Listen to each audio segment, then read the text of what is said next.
Aujourd'hui, on enregistre le 5e épisode. C'est vraiment génial, puis c'est vraiment ça qu'on peut appeler un projet rassembleur.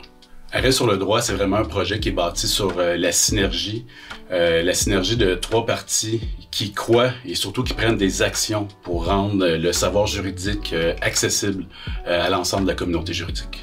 Je me souviens vraiment de la première rencontre qu'on avait eue avec le barreau de Montréal. On était dans les bureaux du CAEJ et dès que l'idée a été emmenée sur la table, on a dit, on savait qu'on tenait un très bon filon puis que c'était pour être bénéfique à l'ensemble de la communauté juridique. C'est un exercice assez périlleux auquel on vous convie aujourd'hui, essayer en quelques minutes de résumer des histoires aussi importantes que celle-là, pour la décision elle-même, mais pour la suite des choses aussi. Vous avez vécu ça comment, de votre côté? Moi, j'aime toujours vivre des expériences comme ça avec Stéphane.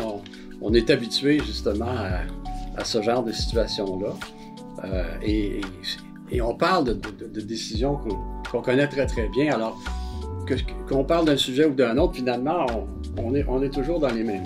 Oui. Donc, Maître Martel, assez content de ce qu'on a pu faire, malgré les exigences de temps. Maître Rousseau, vous en pensez quoi de tout ça?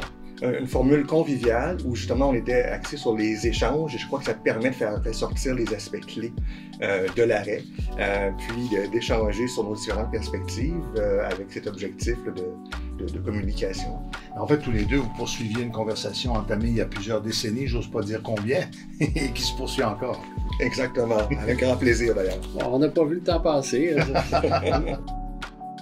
Le tout, c'est vraiment imbriqué comme un puzzle, que ce soit la trouvaille du nom du projet, le branding qu'on a développé autour de ça, les participants qui ont levé la main pour collaborer, Michel Deshôtels qui a accepté de sauter dans l'aventure. Donc, tout ça a fait en sorte que le projet est rendu là où est-ce qu'il est aujourd'hui.